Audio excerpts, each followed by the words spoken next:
drop ya, teman sekantor banyak, teman-teman di Pasca banyak yang lu panas gitu. Jadi ada yang memulai, ternyata yang lain dengan cepat mengikuti gitu. Jadi suara saya agak sedikit tidak terlalu nyaman untuk didengar, mohon maaf. Jadi setiap kita mulai meneliti sebenarnya mesti ada 3 kata kunci ini teman-teman. Kalau kita memulai meneliti, pasti mulainya dari apa yang akan kita teliti. Terus setelah ketemu apa yang akan kita teliti, pasti pertanyaan teman-teman berikutnya itu bagaimana menelitinya. Terus kemudian apa sih sebenarnya pentingnya penelitian saya ini? Pasti itu 3 pertanyaan dasar itu tidak mungkin kita tinggalkan. Pasti dari 3 hal itu. Gitu. Berpikir teman-teman yang kayak begini ini sebenarnya kalau secara filosofis ya memang orang secara akademik berpikir seperti itu sesuai dengan mazhabnya filsafat juga gitu. Ketika teman-teman bicara tentang apa yang akan diteliti, sebenarnya teman-teman kan akan berusaha untuk menemukan wilayah kajian ya. Apa yang akan saya teliti itu sebenarnya kalau kita tarik ke dunia filsafat, teman-teman sebenarnya lagi berbicara tentang ontologi kan gitu. Sebenarnya kalau kita tarik ke filsafat, apa yang akan saya teliti itu berarti kan menemukan wilayah kajian apa, esensi dari sesuatu yang menjadi bidang kajian kita. Jadi kalau kita tarik ke situ ya sebenarnya kita ada di rumah ontologi. Sebaliknya ini nanti kita teruskan lagi setelah ketemu, oh ternyata wilayah penelitian pendidikan bahasa itu ada di situ ya. Kemudian teman-teman bicara tentang bagaimana menelitinya. Sesungguhnya ketika kita bicara tentang bagaimana meneliti, kalau di rumah filsafat kita lagi bicara tentang epistemologinya gitu kan. Bicara tentang epistemologinya ya di pertanyaan kedua ini, bagaimana saya meneliti. Nah disinilah kemudian penelitian sebagai melahirkan nanti berbagai paradigma, melahirkan dari berbagai metode itu kan ketemunya di pertanyaan yang kedua ini tadi. Bagaimana menelitinya, itu penelitian. Kemudian apa signifikansinya, itu sebenarnya kita lagi bicara tentang apa kalau di filsafat. Kita lagi bicara tentang apa kalau di filsafat? Aksiologinya ya, manfaat dari apa yang kita lakukan gitu. Jadi kelihatannya sederhana apa yang kita kerjakan ini, tetapi sebenarnya itu sudah based on filosofis sih gitu. Jadi teman-teman tidak sadar bahwa sebenarnya kita itu setiap hari itu sudah berfilsafat gitu. Filsafat itu tidak begitu rumit sebenarnya. Kita itu dalam kehidupan sehari-hari kita ya sebenarnya itu sudah seperti itu. Nah, saya tarik sebentar ketika kita ada di pertanyaan pertama itu, apa yang harus kita teliti, ya.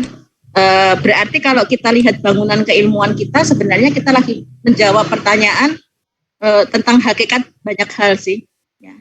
Kalau kita punya 2 konsep besar, pembelajaran bahasa atau mungkin nanti kita tarik lebih besar lagi pendidikan bahasa, berarti kan kita harus mengetahui dulu, ya, hakikat dari kedua istilah itu. Ya apa itu bahasanya, kemudian bagaimana pembelajarannya, bagaimana kemudian siapa pembelajar itu, kan yang kayak gitu. Jadi ketika kita hanya bicara tentang pendidikan bahasa tanpa dibedah konsep-konsep yang ada di dalam pendidikan bahasa itu sendiri, kita kadang-kadang akan kesulitan menemukan wilayah kajian kita. Karena itu kalau kita lihat di blognya Prof. Mujia itu misalnya, beliau menyarankan ketika kita ingin menemukan sebuah wilayah kajian, maka yang harus kita lakukan adalah ini istilahnya, bedah ontologi konsep. Untuk menemukan wilayah kajian, kita harus melakukan bedah ontologi konsep. Apa suara saya bisa terdengar ini? Bisa ya? Bisa Bu, Ustazah. Bisa Ustazah. Okay. PPT-nya Ustazah yang nggak gerak Ustazah. Bisa. Oh iya. Masih di pertama. Iya, ini kelihatan bedah ontologi konsep? Masih. Tidak kelihatan ya? Masih al-ilmi. Oh gitu ya? Masih covernya. Oh, bentar. Coba gak usah kita slideshow ya, kita ginikan aja ya. Kalau ini kelihatan ya kalau gini? Nampak Ustazah. Terus gini aja, nggak usah di slideshow ya. Oke. Oke, saya ulangi tadi itu. Jadi 3 pertanyaan penelitian kita ya ini. Apa, bagaimana, dan apa signifikansinya. Gitu ya tadi ya. Saya ulangi lagi, apa yang akan diteliti itu berarti nanti akan mengantar kita pada pemikiran filsafat ontologi. Bagaimana cara meneliti, berarti kita berada di dunia epistemologinya gitu. Terus kemudian yang apa signifikansinya ini sebenarnya kita lagi bergerak di aksiologi. Kalau kita disiplin dengan 3 ranah ini, sesungguhnya apa yang akan kita temukan itu akan berdasar pada pemikiran filsafat sesungguhnya seperti itu. Nah, saya masuk ke pertanyaan pertama. Ketika misalnya teman-teman bertanya tentang apa yang harus diteliti, ya, pertanyaan apa yang harus diteliti itu mau tidak mau sebenarnya kita ingin menelusuri wilayah kajian pendidikan bahasa atau pembelajaran bahasa itu sesungguhnya di mana. Kan gitu. Mau menentukan topik riset itu kan pasti kita tidak boleh keluar dari wilayah yang sedang kita geluti, yang sekarang ini berarti adalah pendidikan bahasa atau pembelajaran bahasa. Nah, ketika pertanyaan ini kita luncurkan gitu, berarti secara ontologis kita akan membedah ya, mengoncei istilahnya ya, menganalisis segala sesuatu yang terkait dengan hakikat dari 2 istilah itu, pendidikan bahasa atau pembelajaran bahasa. Berarti kita harus oncei dulu. Ma hiyatul lughah, demikian juga ma hiyatu at-ta'lim wa ta'allum. Inilah kemudian yang disebut sebagai istilahnya adalah bedah ontologi konsep. Untuk menemukan sebuah wilayah kajian, saran para pakar termasuk yang dituangkan oleh Prof. Mujia di dalam blognya itu, kita harus melakukan bedah ontologi konsep. Nah, tugas Bu Mamlu nanti sebenarnya adalah memberi contoh kepada teman-teman bagaimana sih melakukan bedah ontologi konsep itu untuk menemukan sebuah wilayah itu, kayak gitu, ya. Terus kemudian cara melakukan bedah ontologi konsep itu kita coba lakukan sesuai dengan saran beberapa pakar juga, ya. Salah satunya mungkin Douglas Brown itu kalau memberi saran kepada kita bahwa untuk melakukan satu bedah ontologi konsep itu nanti teman-teman itu harus melakukannya dengan melakukan definisi terhadap istilah yang akan kita konseptualisasi. Misalnya kalau kita ada bahasa dan pembelajaran atau pembelajaran dan bahasa, berarti yang harus kita lakukan untuk menemukan sebuah wilayah kajian, kita harus bedah dulu bahasa itu sebenarnya apa. Pembelajaran itu apa. Kayak gitu. Langkah awal ini ya, langkah awal untuk menemukan wilayah kajian itu adalah melakukan bedah ontologi konsep itu tadi. Nah, misalnya saya sekarang pilih al-lughah dulu misalnya. Kenapa saya pilih al-lughah dulu? Karena di sini core keilmuan kita adalah al-lughahnya. Pembelajaran itu bisa melekat kepada ilmu apapun. Tetapi ketika kemudian al-lughah itu core-nya adalah di sini gitu. Jadi pembelajaran atau penelitian bahasa, pendidikan bahasa berarti kita ngambil ada al-lughah dan juga nanti ada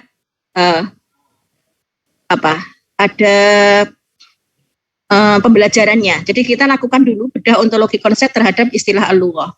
Misalnya al-lughah itu kita ngambil satu definisi yang simpel, yang mudah bagi kita untuk memahaminya. Misalnya ini, mungkin sering beberapa kali yang sudah ikut saya selalu senang pakai istilah ini karena di sini yang bisa mengakomodir banyak hal untuk pembelajaran bahasa. Ini kudratun dhihniyah muktasabah yumasiluhan nusukun yatakawanu min rumuzin i'tibatiyah mantuqah yatawassalu biha afradun mujtama ummah. Di buku ini maktub kalau nanti bisa merujuk ke buku ini teman-teman, beliau sudah membimbing kita untuk melakukan bedah ontologi konsep itu sih sebenarnya. Jadi beliau mendefinisikan yang dimaksud dengan kudrah itu sebenarnya apa sih? Kudrah itu kalau dilekatkan dengan dhihniyah itu wujudnya apa sih? Ketika itu muktasabah itu seperti apa? Itu di buku ini lumayan detail beliau ngoncei istilah al-lughah sehingga teman-teman nanti untuk menemukan wilayah ini bisa sih coba di buku ini dicari di internet ada ya. Jadi ini hasil al-lughawiyah ahamiyatuha wa masadiruha wa masail sabiha ini ta'allumiha itu di buku itu beliau sudah ngoncei wilayah ini dengan cara melakukan bedah ontologi konsep itu. Saya hanya mensarikan apa yang beliau lakukan. Jadi ketika beliau melakukan bedah ontologi konsep itu, maka ada beberapa hal yang bisa dilahirkan konsep dari istilah yang ada di atas. Mungkin kalau teman-teman sudah sering membaca apa bedanya konsep dengan teori, teori dengan preposisi, itu ya. Penelitian itu kan mulainya dari ujung fenomena ya. Nanti kalau teman-teman berangkat itu penelitian itu mulainya dari fenomena, dari fenomena nanti ada data kan gitu ya. Data, kemudian dari fenomena ada fakta dulu, dari fakta itu kemudian menjadi data penelitian teman-teman. Nah, dari data itulah nanti kemudian lahir konsep. Konsep ini masih prateori. Nah, ini salah satunya adalah beberapa yang kemudian menuju ke preposisi ya dari sebuah konsep ini nanti biasanya seperti ini. Jadi al-lughah qudratun dhihniyah, dari tadi definisi yang di atas tadi itu. Al-lughah ya qudratun dhihniyah muktasabah. Berarti yang pertama kita harus pahami bahwa lughah itu adalah qudratun dhihniyah. Kan gitu ya. Yang pertama kali bisa kita pahami bahwa al-lughah itu adalah qudratun dhihniyah. Yang kedua, al-lughah itu muktasabah. Gitu ya. Bisa dipahami ya di sini ya. Kemudian dari definisi ini kita juga bisa paham bahwa tamsidul lughah, ya, representasi dari bahasa itu adalah nusukun yatakawwanu min rumuzin i'tibatiyah. Di sini berarti konsep yang lahir atau preposisi yang bisa kita ambil adalah tamsidul lughah itu nusuk min rumuz i'tibatiyah. Jadi di representasi bahasa itu adalah rangkaian dari simbol-simbol bahasa yang saling berkaitan. Jadi itu nanti ada simbol sautnya, ada simbol gramatikalnya, ada semantiknya, dan begitu seterusnya. Tetapi itu semuanya saling terkait. Menurut tadi itu. Ya. Berikutnya itu al-lughah itu mantuqah. Jadi kalau definisi di sini, lughah isyarah tidak masuk. Lughah isyarah tidak masuk. Kalau di definisinya maktuk. Kenapa al-lughah mantuqah di sini? Karena kalau kita konteksnya adalah pembelajaran bahasa untuk yang normal saja, itu memang di sini ada al-lughah itu yang diajarkan adalah yang al-lughah mantuqah. Nanti berbeda ketika kita wilayahnya diperluas, mungkin untuk misalnya di iktisab itu nanti ada yang iktisab yang abnormal, di sini ada iftirabat lughawiyah, bila kita kaitkan dengan psikolinguistik, mungkin teman-teman bisa memasukkan al-lughah al-isyarah sebagai medan kajian. Tetapi untuk sementara karena kita ini adanya di wilayah yang normatifnya tidak melibatkan yang tidak normal, maka kita masih mengambil al-lughah mantuqah misalnya. Berikutnya ini al-lughah itu adatul ittisal li mujtama'in ma. Nah, ini beberapa konsep yang lahir dari definisi itu. Berikutnya, teman-teman, ini masing-masing ini nanti yang akan mengantarkan kita kepada wilayah kajian. Saya kasih contoh ini. Misalnya, Bu Mamlu akan membedah konsep al-lughah qudratun dhihniyah. Bahasa itu adalah kemampuan kognitif. Bahasa adalah kemampuan kognitif. Ketika saya mengatakan al-lughah qudratun dhihniyah, atau bahasa itu adalah kemampuan kognitif, maka kita harus cari istilah kemampuan kognitif itu kan sebenarnya banyak hal yang dikaji oleh orang-orang psikologi. Bentuknya dalam pembelajaran bahasa itu sebenarnya apa gitu. Kalau bahasa diposisikan sebagai kemampuan kognitif, berarti dia adalah pengetahuannya, bukan skillnya. Kita anggap dulu awalnya adalah bahasa itu bukan skillnya dulu, tapi ma'arif lughawiyahnya dulu. Ma'arif lughawiyahnya dulu. Nah, kalau kita sudah di ma'arif lughawiyah ini, berarti ya pengetahuan bahasa, al-lughah kal ma'rifah. Bahasa sebagai pengetahuan. Bahasa sebagai pengetahuan atau bahasa sebagai ilmu, itu apa saja ya? Sautnya gitu, yang melahirkan ilmu aswat, qawaid, ada nahwu, sharaf, ya, al-mufradat yang melahirkan leksikologi, al-ma'ani yang melahirkan dilalah dan seterusnya begitu.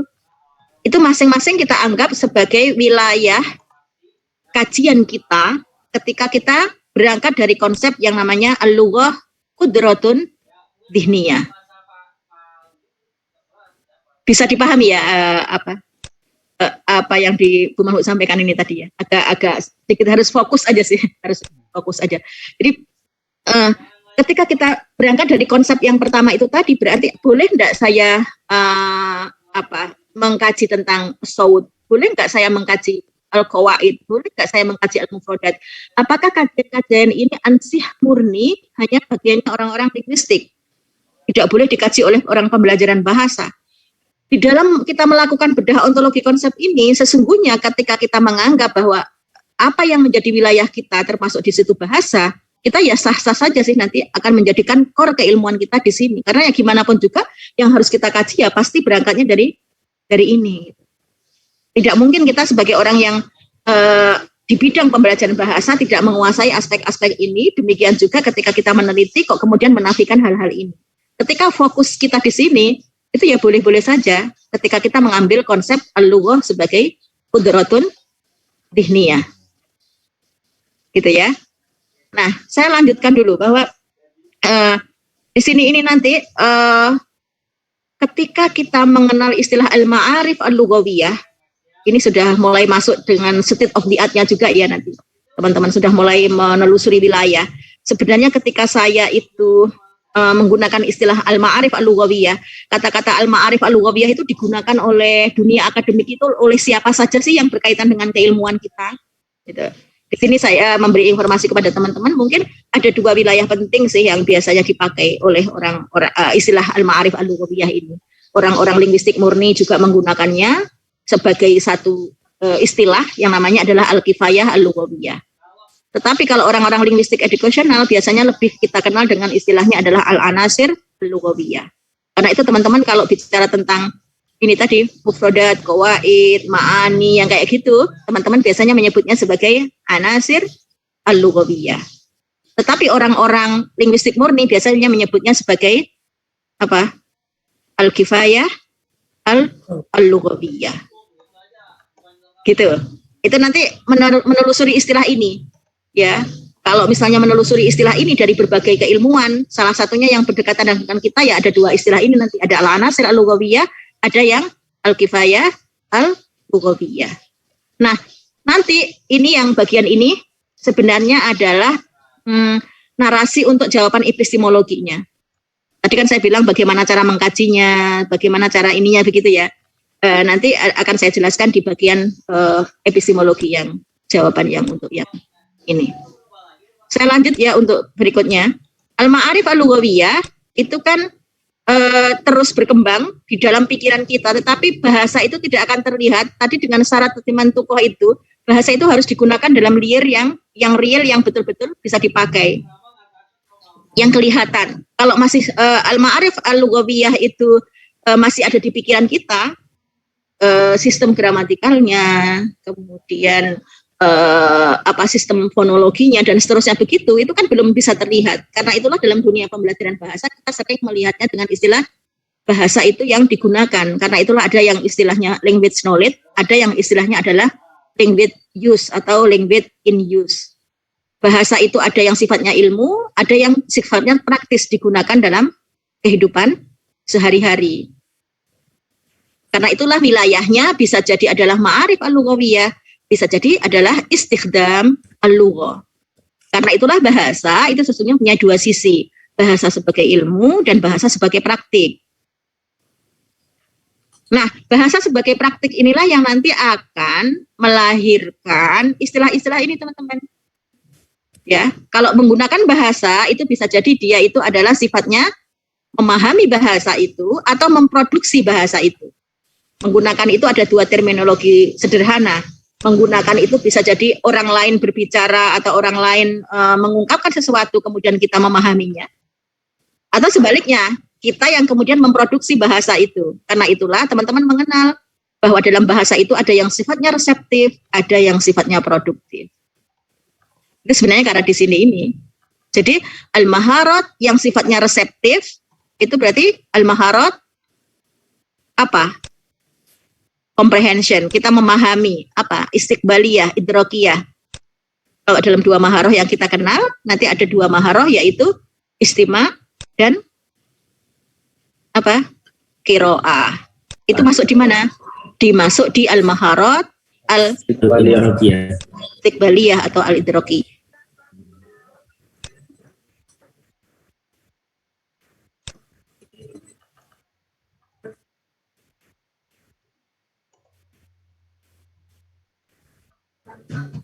Saya terpental dari Zoom ya. Oke, sudah. Yang terpental itunya, tulisannya yang terpental. Sudah bisa balik ya? Ya, Sudah. Ya. Nah, itulah sebabnya kita kemudian mengenal istilah ada receptive skill, ada produktif, ada productive skill, ada al-maharat al-intajiyah, ada al-maharat al-idrakiyah. Jadi ini sejarahnya itu tidak muncul tiba-tiba. Kita itu tiba-tiba kok ada, kenapa sih kok ada maharat, kenapa sih ada anasir kayak gitu. Ini karena ada cerita ini di balik keilmuan kita, dan kita di S3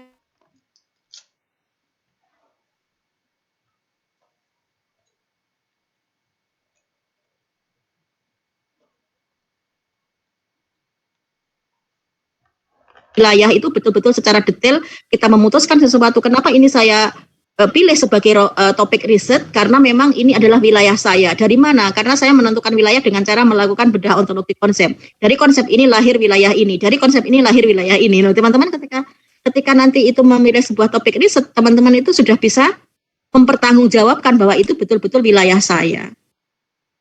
Kayak gitu. Jadi hal-hal seperti ini dilakukan agar kita itu bisa mempertanggungjawabkan wilayah kajian kita, tetapi secara akademik, secara saintifik, bahwa itu adalah dasarnya clear, jelas.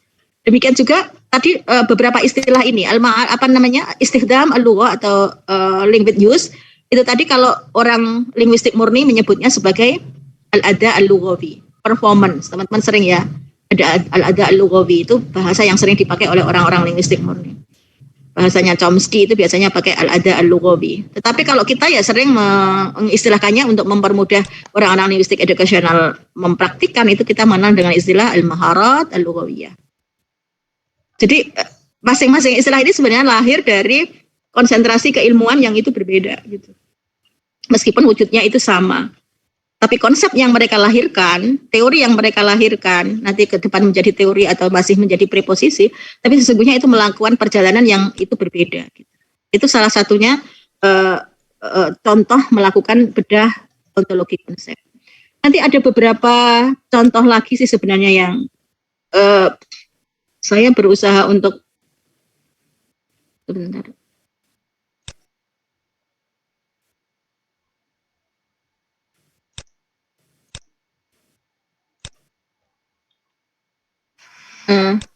Misalnya ketika kita melakukan ini ya, melakukan bedah ontologi konsep ini ya,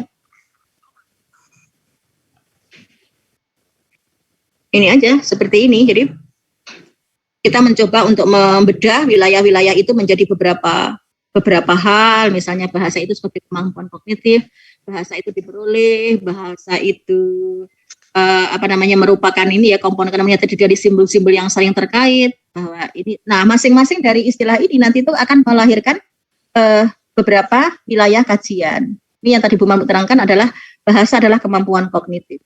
Nah, dari kemampuan kognitif nanti wilayah kita menjadi seperti ini. Kayak gitu. Demikian juga nanti ketika istilah itu bahasa diperoleh. Bahasa itu diperoleh itu juga nanti akan melahirkan wilayah kajian yang berbeda dengan bahasa sebagai qudratun dhihniyah. Karena itu wilayah kita itu tidak hanya bahasa sebagai qudratun dhihniyah, tapi bahasa adalah diperoleh. Itu juga akan melahirkan sudut pandang penelitian yang itu nanti berbeda lagi. Misalnya nanti di sini kalau kita sebagai seorang akademisi ketika melihat istilah diperoleh, maka yang harus kita pahami adalah istilah-istilah itu. Ya, kalau saya menulis dengan bahasa sederhana itu, saya melakukan penelusuran. Sebenarnya pemerolehan itu ada dua hal dalam bahasa. Mungkin bisa jadi pemerolehan pengetahuan, karena tadi saya mengatakan adalah language as knowledge tadi itu. Tapi ada juga bahasa sebagai keterampilan, kan gitu. Teman-teman tadi kan sudah ada dua istilah ya, ada bahasa sebagai pengetahuan, al-lughah kal-ilm, al-lughah al-maharat. Jadi ada bahasa sebagai pengetahuan dan bahasa sebagai keterampilan, itu sama-sama memperolehnya berbeda gitu. Coba kalau kita telusuri sebenarnya seperti apa sih kajian tentang pemerolehan pengetahuan dan bagaimana sih kajian tentang pemerolehan keterampilan, itu juga akan melahirkan wilayah yang yang sangat berbeda teman-teman. Cara kita mendiskusikan, cara kita nanti apa ya istilahnya meneliti dan sebagainya. Ketika sudut pandang kita itu pengetahuan dan sudut kita itu keterampilan, itu ternyata akan melahirkan desain penelitian yang juga variatif. Karena itulah di awal-awal yang harus teman-teman lakukan nanti ketika sudah menentukan topik riset, itu pertanyaan-pertanyaan itu tadi yang saya lagi tentukan ini, yang saya lagi teliti ini sebenarnya bahasa di apanya ya? Bahasa sebagai anasir, bahasa sebagai pengetahuan, atau bahasa sebagai keterampilan? Itu pertanyaan pertama yang harus teman-teman skip dulu. Oh, ternyata saya di wilayah ini. Itu diketahui dulu. Kemudian demikian juga cara ketika nanti kita berinteraksi dengan wilayah kajian itu. Misalnya kita bawa pada konsep yang kedua, Lanting. memperoleh pengetahuan dengan memperoleh keterampilan, itu ternyata apakah sesuatu yang berbeda? Ternyata itu juga berbeda. Ini ada beberapa buku yang nanti juga saya berikan ke teman-teman, termasuk di bukunya Rod Ellis yang tentang judulnya Language Pedagogy ya, dan Language Research itu. Di sini ada wilayah-wilayah tentang memperoleh dan belajar itu yang sama-sama bisa dikaji oleh orang-orang pendidikan bahasa atau pembelajaran bahasa. Nanti caranya seperti apa minggu-minggu berikutnya akan saya jelaskan. Tapi hari ini saya hanya memberi stimulus aja sih teman-teman untuk membaca lebih lanjut bahwa dalam menentukan wilayah kajian itu salah satu contohnya adalah seperti ini gitu. Jadi teman-teman setiap istilah yang lahir itu sebenarnya melahirkan wilayah yang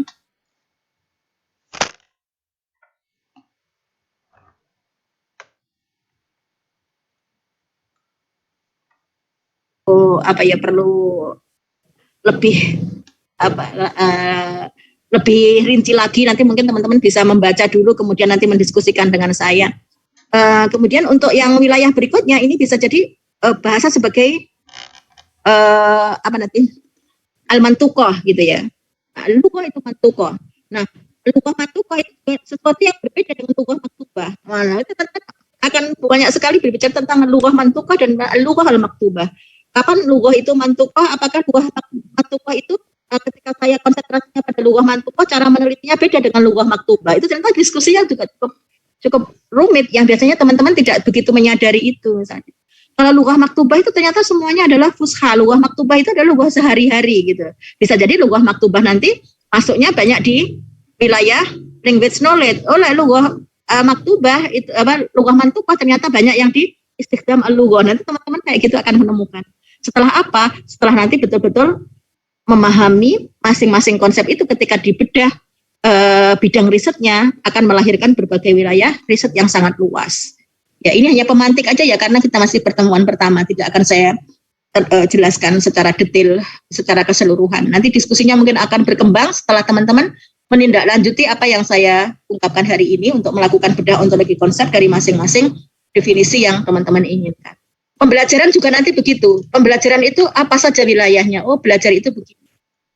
Terus begitu. Kalau saya memberi contoh kepada teman-teman, akan selalu memberikan praktis aja gitu. Oh, kayak gini loh melakukan bedah ontologi konsep itu. Oh, kayak gini loh gitu.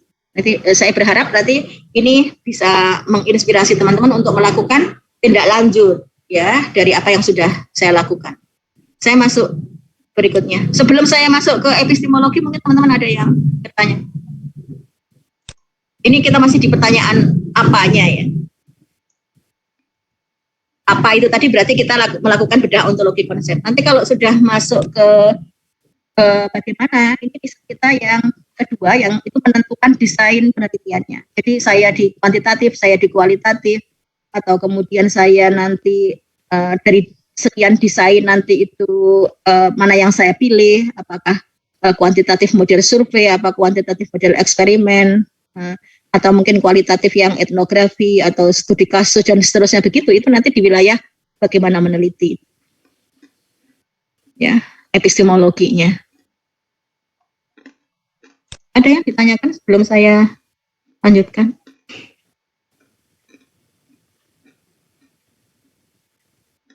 Bulat ya, saya yang jelaskannya bulat kah? bisa dipahamikah penjelasan saya atau saya kurang sederhana menjelaskannya atau kurang begitu ini? Bisa. Tapi teman bisa ya? Bisa. Oke, saya oke, kita kan ke epistemologi dulu ya. Oke. Bedah keilmuan berikutnya itu adalah ketika kita masuk di pertanyaan kedua. Ketika pertanyaan kedua kita itu bagaimana cara menelitinya, seperti yang saya jelaskan tadi, berarti kita masuk di wilayah epistemologi. Ya, bagaimana cara kita meneliti. Nah, saya memberi contoh di sini adalah setiap keilmuan itu membawa konstruk desain riset sendiri-sendiri. Karena wilayah kita adalah pendidikan bahasa, linguistik educational, saya akan memberi contoh tentang bagaimana bangunan dari linguistik educational. Cara kerjanya, epistemologinya, linguistik educational. Mungkin teman-teman sering membaca referensi tentang kapan sih linguistik educational itu menjadi bangunan keilmuan tersendiri. Itu masih baru aja di era 80-an ya, di era 70-an lah linguistik educational itu mandiri. Dulu Ta'limul Lughah itu masuk di wilayahnya ini psikologi bahasa, masih masuk di wilayahnya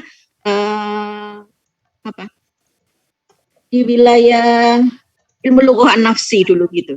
Karena di situ iktisab ya, salah satu medan dari iktisab lughah itu kan ada yang iktisab lughah al-ula, ada yang iktisab lughah asaniyah, ada yang iktisab lughah ba'da dzalika additional, jadi additional language. Semuanya yang menjadi tambahan termasuk ta'lim lughah al-ajnabiyyah itu masuk dulu di wilayahnya psikologi bahasa ya, ilmu lughah nafsi ya, psikolinguistik. Tetapi di belakang itu mereka mengusulkan bahwa ini nggak adil kalau hanya masuk di wilayahnya psikologi linguistik. Kenapa? Karena di dalam pembelajaran bahasa itu ternyata tidak hanya mengakomodir what dan how-nya saja, gitu.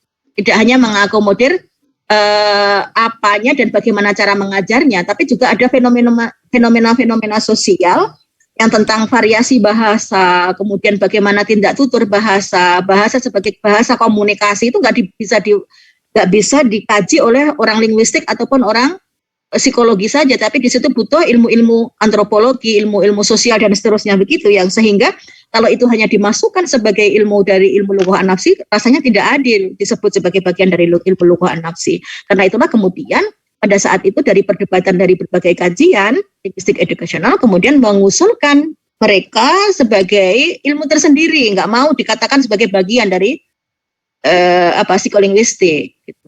Nah, ketika mereka mengikrarkan sebagai psikologi linguistik educational, tentu pertanyaannya adalah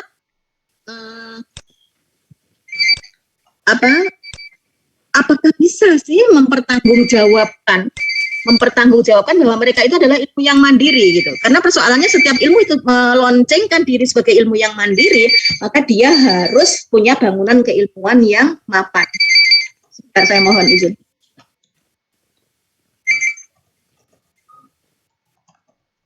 Nggih. Lebih nggih.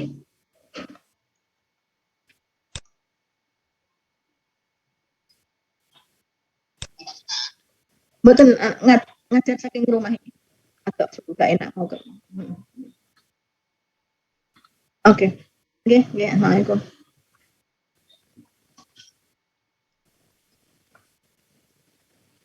Maaf, saya lanjutkan. Nah, ketika mereka mengikrarkan diri sebagai ilmu tersendiri, otomatis kan para ilmuwan lain mempertanyakan linguistik education itu memangnya bangunan keilmuannya seperti apa, sehingga mereka itu kemudian mengikrarkan diri sebagai ilmu tersendiri gitu. Nah, karena itu saat itu sebagai penelazimnya sebuah ilmu baru, mereka menawarkan konstruksi keilmuan mereka dengan menanyakan tiga pertanyaan ini, apa, bagaimana, dan mengapa begitu. Nah, pertanyaan pertama ini kalau diformulasikan begitu ya, kira-kira apa sih yang harus diketahui oleh orang-orang yang belajar bahasa itu gitu. Jadi mereka itu apa yang harus diketahui oleh seorang yang belajar bahasa itu. Formulasi pertanyaan inilah yang nanti akan melahirkan pendekatan linguistik dalam kajian pembelajaran bahasa itu dengan frame-nya adalah linguistik. Aspek-aspek linguistik dalam pembelajaran bahasa. Mungkin teman-teman kalau membaca buku-buku linguistik edukasional, itu pasti akan ada di situ namanya wilayah aspek-aspek linguistik dalam pembelajaran bahasa. Tadi itu pertanyaan apa itu tadi? Itu sebenarnya lahir dari ini, dari konstruksi epistemologi yang pertama tadi itu. Sebenarnya apa sih yang diinikan gitu.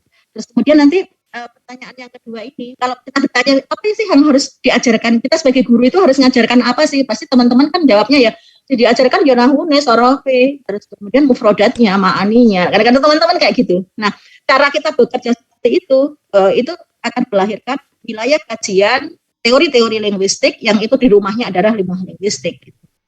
Pertanyaan itu. Kemudian yang kedua ini, setelah tahu ya wes, kita ngajarnya adalah yang diajarkan adalah mufrodat. Tapi bagaimana cara mengajarkan mufrodat? Bagaimana cara mengajarkan nahu? Beda nggak cara mengajar nahu dengan ngajar mufrodat? Beda nggak ngajar nahu dengan ngajar maharot? Istima. Beda nggak antara istima dengan kiroah? Kayak gitu. Itu nggak bisa lagi dijawab oleh orang-orang linguistik. Yang bisa menjawab ini adalah orang-orang psikologi. Pertanyaan ini. Pertanyaan kedua ini adalah yang bisa menjawab adalah orang-orang psikologi. Adapun pertanyaan yang ketiga ini, kenapa sih ada orang itu kadang-kadang berhasil begini? Kenapa sih bahasa ini kok seperti ini? Kenapa sih di Inggris itu kok tidak sama? Di Inggris itu bahasa Arabnya kok bahasa Inggrisnya kok nggak sama dengan di Amerika? Terus kemudian kenapa sih di Indonesia itu bahasa Arab kok posisinya nggak sama dengan di Malaysia? Atau kenapa sih di Aljazair itu kok nggak sama dengan di Mesir? Mesir kok nggak sama sih dengan Saudi dan seterusnya begitu. Pertanyaan ini sudah nggak bisa lagi dijawab oleh orang psikologi karena ini adalah sudah wilayahnya sosiologi. Karena itulah kemudian ada aspek-aspek sosial juga dalam pembelajaran bahasa. Inilah yang kemudian pertanyaan inilah yang kemudian menjadikan linguistik edukasional itu diakui. Oh iya, kalau begitu memang tidak bisa masuk di psikologi linguistik atau psikologi bahasa, nggak bisa. Kenapa? Karena memang dia punya frame keilmuan tersendiri yang itu nggak sama dengan psikolinguistik. Kayak gitu. Jadi setiap ilmu itu lahir, perlu saya ceritakan ke teman-teman bahwa ini semuanya punya bangunan keilmuan yang harus bisa dipertanggungjawabkan di dunia risetnya itu. Nanti di pertemuan-pertemuan selanjutnya dan referensi yang saya berikan itu menginformasikan cara kerja ini, teman. Yang saya rasa teman-teman harus paham gitu.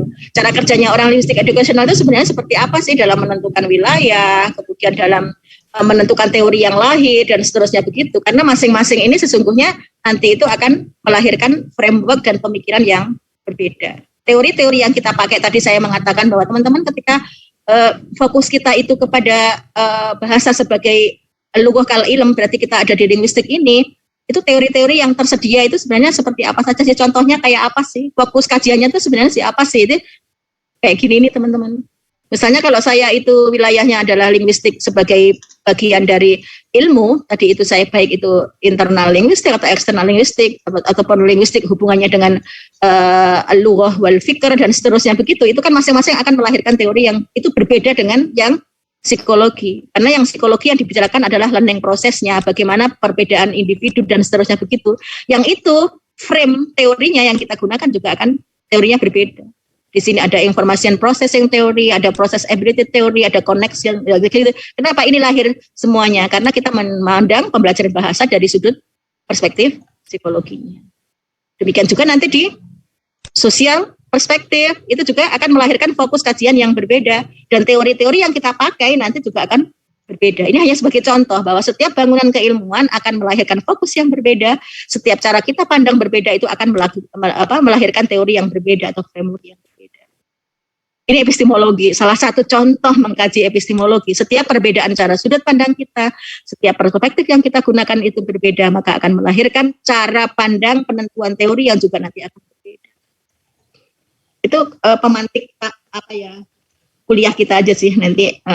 Ini hanya masih pertama aja, kita nanti lebih detail lagi mungkin bisa kita diskusikan setelah nanti Prof. Agus selesai, nanti bagian Ibu Mamlu untuk berdiskusi dengan teman-teman langsung kepada praktik-praktik seperti ini. Nanti mungkin teman-teman bisa berangkat dari sudah punya topik apa, terus kemudian nanti kita oncei sebenarnya itu di wilayah kita itu di wilayah yang mana, kemudian bagaimana teori yang tepat untuk digunakan, paradigma apa yang pas untuk dipakai gitu. Nanti kita best practice aja gitu. Setelah dapat dari Pak Agus tentang filosofinya dan seterusnya. Itu mungkin ya apa istilahnya pemantik diskusi kita hari ini daripada kosong. Nanti kalau misalnya Pak Agus berhalangan ya nggak apa-apa, kontak aja saya. Mungkin ada beberapa hal yang bisa saya informasikan kepada teman-teman sebagai bagian dari kuliah kita. Itu teman-teman diskusi kita hari ini. Mudah-mudahan menghangatkan suasana dan juga apa istilahnya ya memantik kita untuk berpikir apa ya kira-kira yang akan saya ini. Mudah-mudahan nggak nambah bulat ya. Saya khawatirnya apa yang saya sampaikan itu kok bulat karena sih Bu Mamlu itu kok nggak ngerti saya. Kalau misalnya ada beberapa yang belum jelas dari penjelasan saya, monggo bisa didiskusikan. Kalau misalnya apa yang saya katakan belum bisa terpahami juga boleh didiskusikan.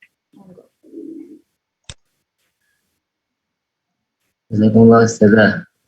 Izin bertanya Ustazah. Oke, monggo Mas Arif. Ya. Dari wilayah-wilayah kajian bahasa Arab tadi, kira-kira wilayah apa yang paling produktif Ustazah, yang sangat bermanfaat dalam produktivitas penyebaran bahasa Arab? Jadi kan kita inginnya riset kita itu benar-benar bermanfaat gitu. Jadi ingin memilih kira-kira wilayah mana yang paling dibutuhkan dan bermanfaat. Mohon arahnya Ustaz. Syukur.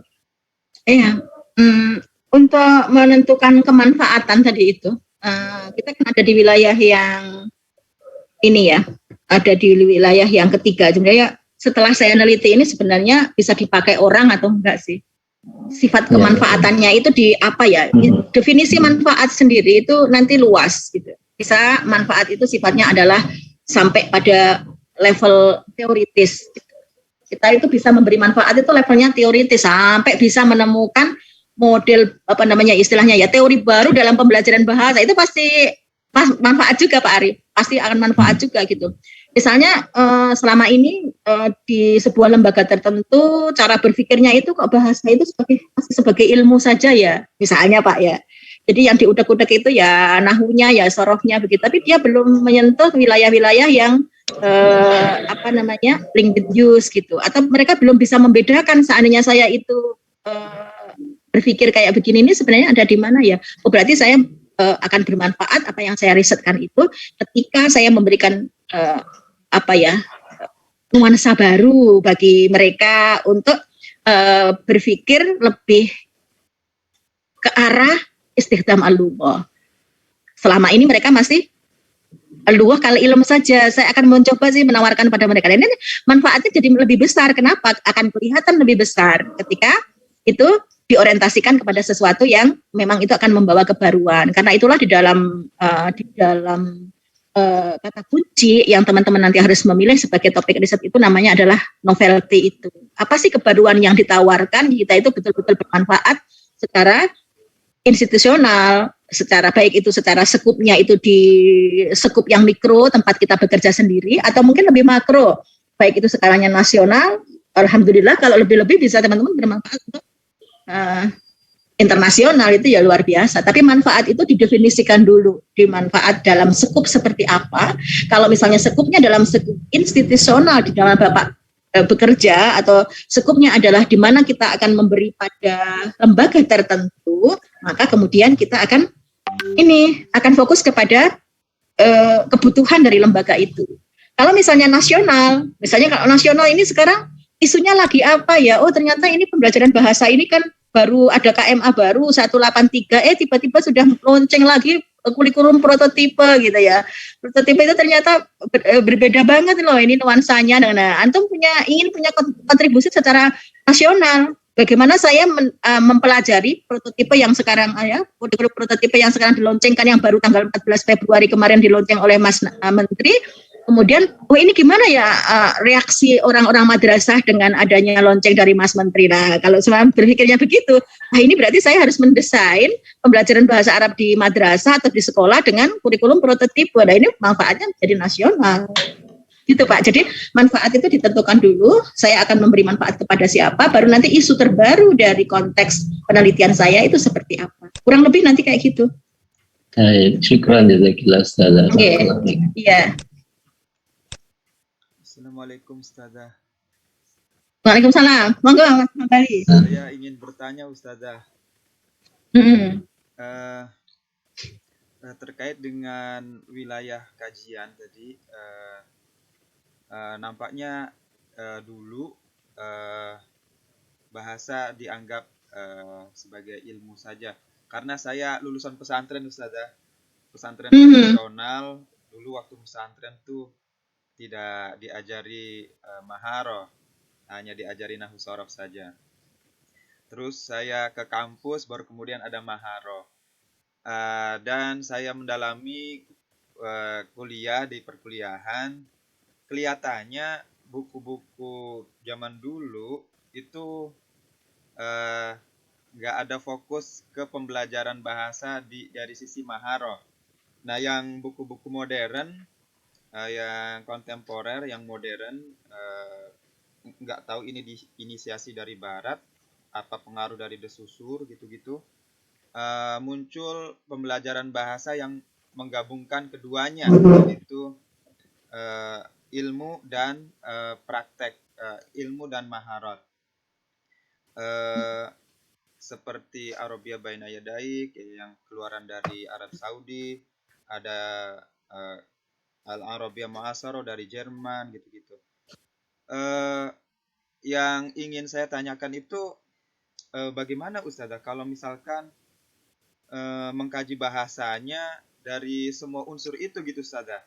Jadi keilmuan iya, maharoh iya, sehingga diperoleh keilmuan dan kemahiran sehingga digunakan dalam kegiatan sehari-hari itu terserap gitu, baik dari sisi ilmu maupun dari sisi prakteknya. Saya juga punya teman dari Arab asli tapi lahir besar di Perancis.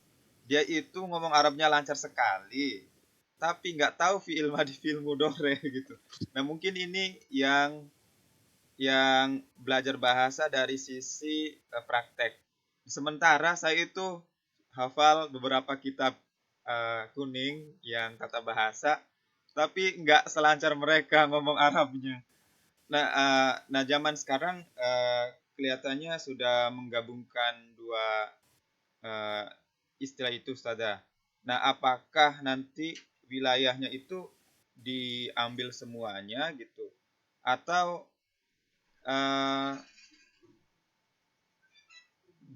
bisakah gitu penelitiannya dibagi, karena tren abad modern pembelajaran bahasa itu menggabungkan dua unsur itu gitu Ustazah. Demikian Ustazah. Iya. Oke. Betul Pak. Sebenarnya ketika ini saya cerita tentang ini aja ya, perjalanan pembelajaran bahasa ya.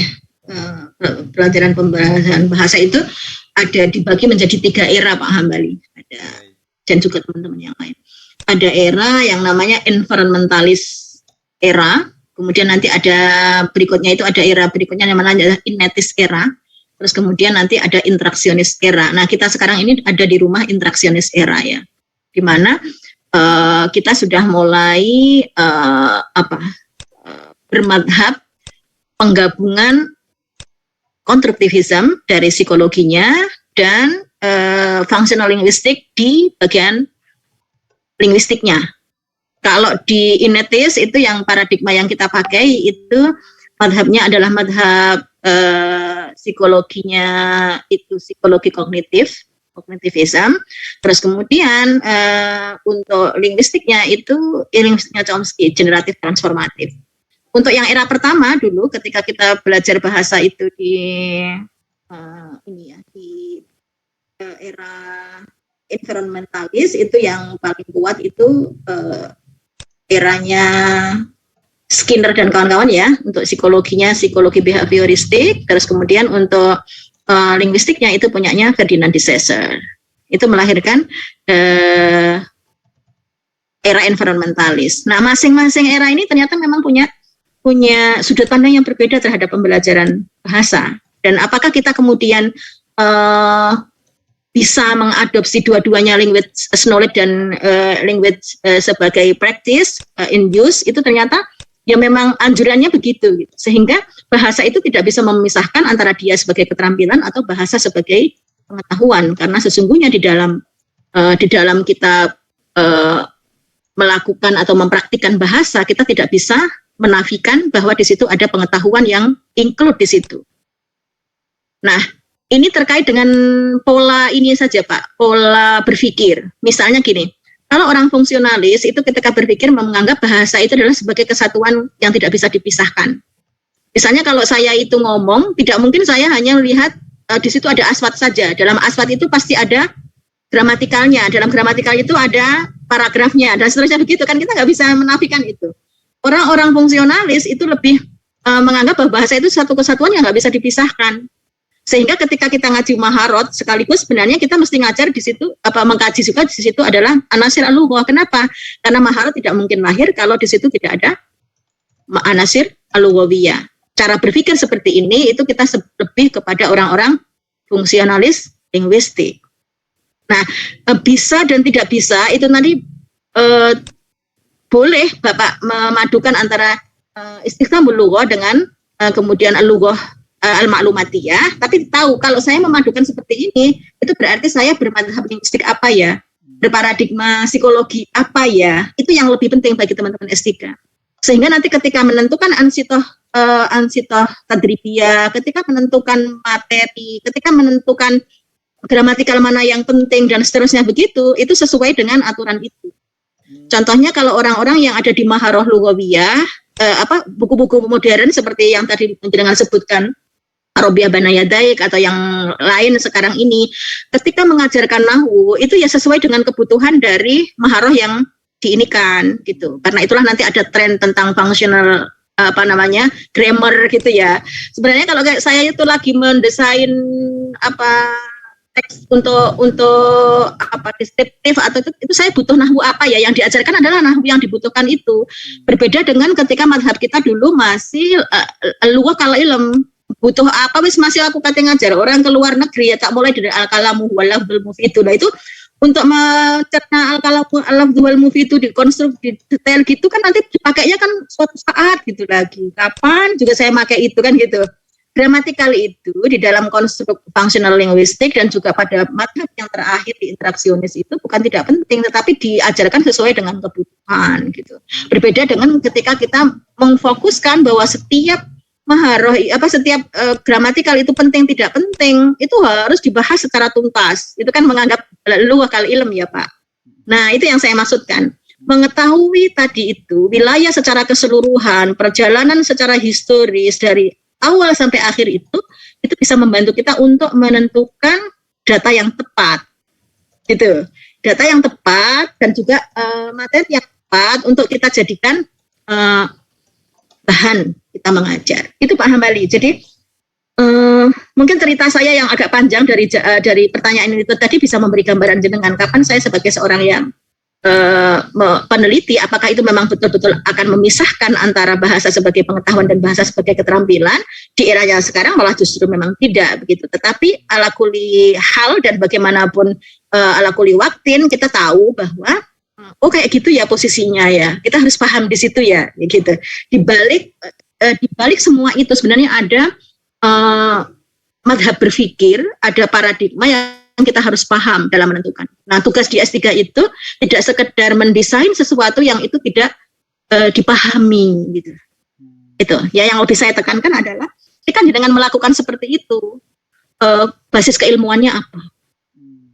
Itu yang harus, karena itulah tadi kenapa harus ada bedah ontologi konsep, kenapa harus nanti ada penelusuran tentang state of the art ya.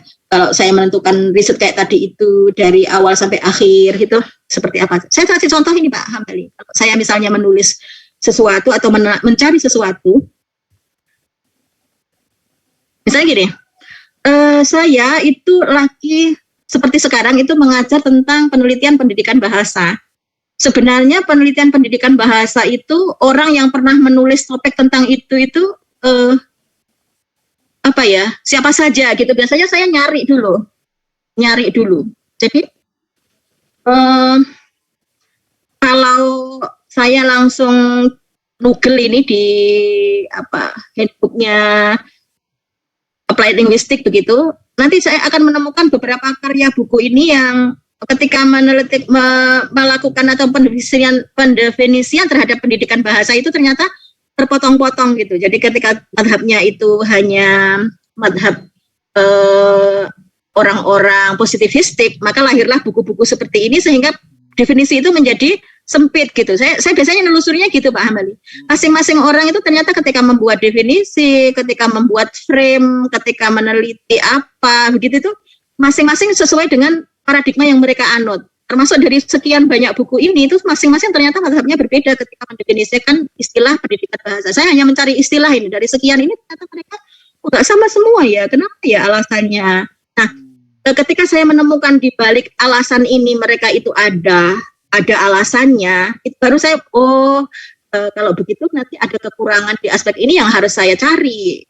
Misalnya ketika saya membaca bukunya Anson, saya membaca buku-buku yang semuanya berparadigma statistik ini, yang otomatis yang dibahas itu adalah eksperimen dan seterusnya begitu. Oh ya pantas aja karena memang mereka bermadhab positivistik. Gitu. Nanti berbeda lagi ketika misalnya buku-buku yang ditulis ke belakang, ini aja misalnya Nunan, gitu kan nggak banyak juga orang yang meneliti tentang pendidikan bahasa atau menulis tentang pendidikan bahasa, penelitian pendidikan bahasa.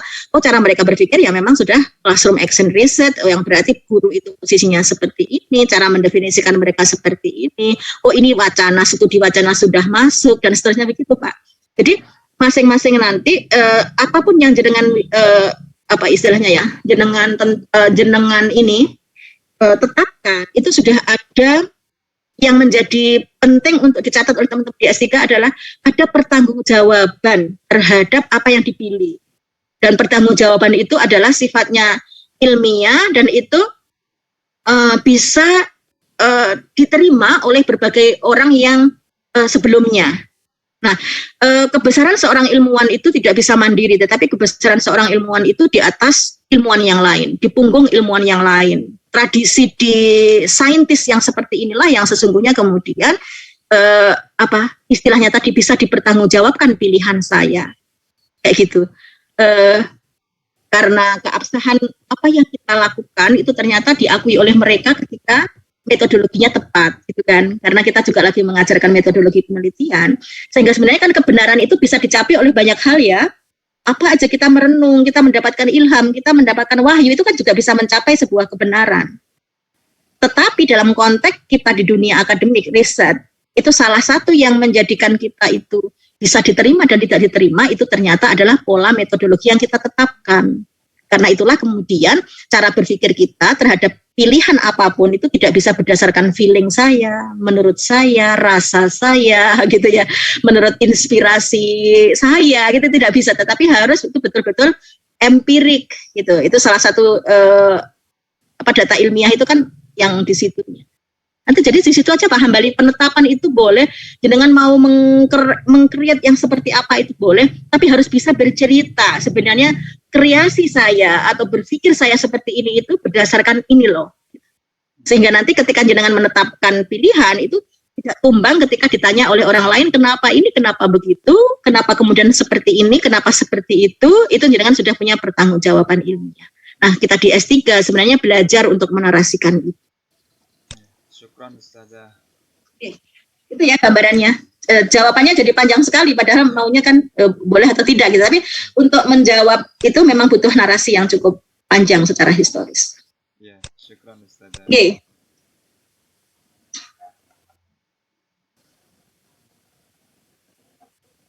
Oke, masih ada? Oke, terima kasih Bapak Ibu. Ini sudah jam 11.43 ya. Di sini pas sudah zuhur, mungkin teman-teman juga sudah harus istirahat karena habis ini akan ada kuliah lagi ya teman-teman jam 12.30. Okay. Mungkin bisa rehat sebentar untuk ini mengisi kekosongan saja ya karena Prof. Agus berhalangan hadir.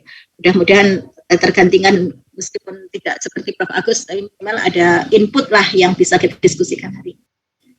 Terima kasih teman-teman untuk hari ini dan berkenan untuk meluangkan waktu di jam 10.30 tadi, mulai jam 10.30 kita 1 jam bertemu dengan teman-teman. Mudah-mudahan ada manfaatnya.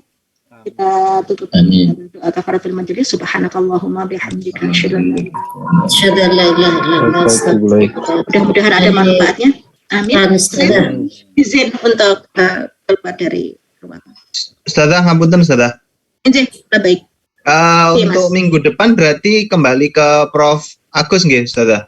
Oke, selama Prof Agus Anurumien